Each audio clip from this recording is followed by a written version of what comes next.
Remember that time is money. Benjamin Franklin. Epigraph.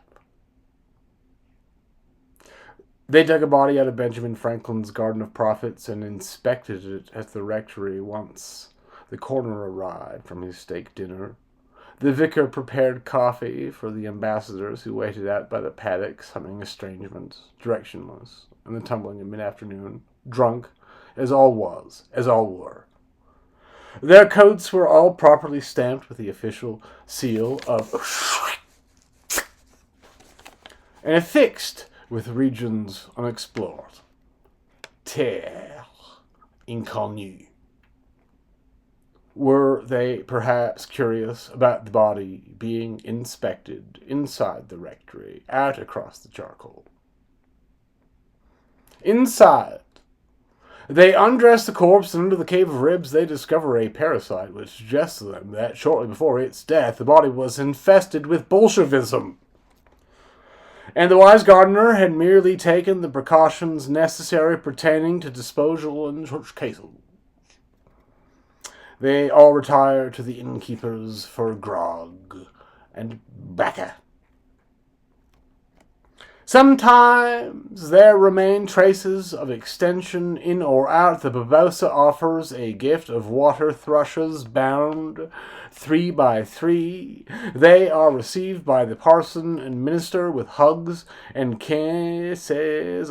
Give me a motherfucking break staccato. An array of meats is thrown into the potluck for good measure, and sometimes, weather permitting, a Bolshevik is devoured, even before the main course has had time to rise above the yawning proscenium. Even before into line of light.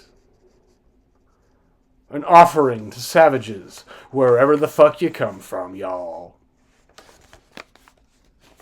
Benjamin Franklin is asleep by the fire and has spilled his Irish coffee on a stack of memos and matchbooks, left there by the bearded woman and her strongman, a real tiny guy. When Benjamin Franklin is asleep, the Secret Service gathers round, waiting for the sounds of speech in the Rocky Mountain sky, where words cannot hide, and where a whisper is carried for many miles. In both directions, four directions, infinite possible maybe directions. Rocky Mountain Muhammad. We will not be speaking of Muhammad, nor his Quran, nor will there be talk of the 13th Dalai Lama, nor of textiles going to the French in Indochina, by God, motherfucker. No!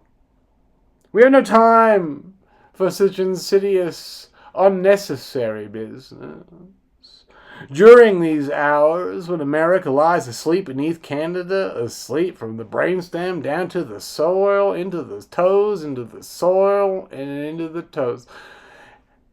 America, hopeless beast, motherfucker, emperor. In the winter of jihad, at the dawn of the Muslim raids, there will no doubt be different forms of German nationalism. There will be less time for sleep or tenderness under the blanketed night. We will surely defend the garden from the Secret Service, who have been defending the garden for us. They will surely have given us orders that we didn't understand to be orders on the radios, subliminally. And of the duty of the radio itself, we may find our struggles to prove fruitless. But because in the end, the weather and the resistance of the very radio, of the very jihad, of the very reminiscence of the beginning of the subsistence, one must first renunciate the heathen with the saber, then renunciate the self with the same. This is the motherfucking game. The garden will fill with bodies, and prophets will flourish on the vines of Bacchus and Mr. Benjamin motherfucking Franklin. If that's your vote. Leonora is in the garden, confused to find no pansies. In her dress, glistens on the haunches, knowing that growth in the third world will never be divorced from an American excess, a total catastrophic excess of seed. And if Benjamin Franklin doesn't wake up soon, she may very well have to sell plasma to the Soviets for a baguette, a glass of half-fermented wheat. And soon she may very well be in the ground here with us, herself, in the garden, droop awfully, way of holding herself absurdly waif-like, and bending toward the earth to be devoured by the plants. The package said would take 5 years to grow. Joseph Stalin, motherfucker, that was 15 years ago. The ambassadors, prone, tear duct, creeps and coos. There are worms. The fence, and thinking. The fence, they see George Marshall approaching. The garden across the charcoal, with hammer and sickle sewn to his cowboy shirt, hammer and sickle sewn to his blue jeans. George Marshall, motherfucker, the Jets mount the crest, and slender they duck under clouds, apologizing profusely with an "excuse me, sir," or "beg your pardon, I'm sure." Motherfucker. At liftoff, the crop is thrashed to death, and the garden strains to hold itself to the earth. The very earth that devoured Lenora before she could ever close her eyes to the shadow of the Wehrmacht tree. The German ambassador receives a premonition on high and follows the fences of the pen back to the engine room to receive his chrome lunch of grease and further orders. The Russian ambassador remains by the fence, staring off at the bronzed stable doors.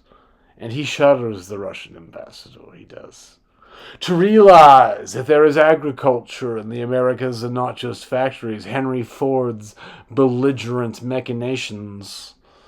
Beneath the mountains set to clocks biologic, there is no thought of Lenora or of the body left to the vicar in the rectory.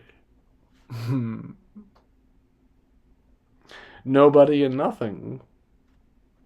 Nothing and nobody swayed by the snoring of Mr. Benjamin Franklin. There is no meat or egg in the church for the laity.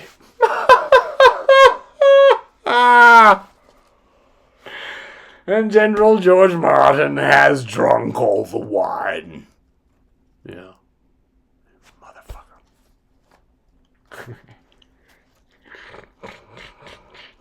Alright.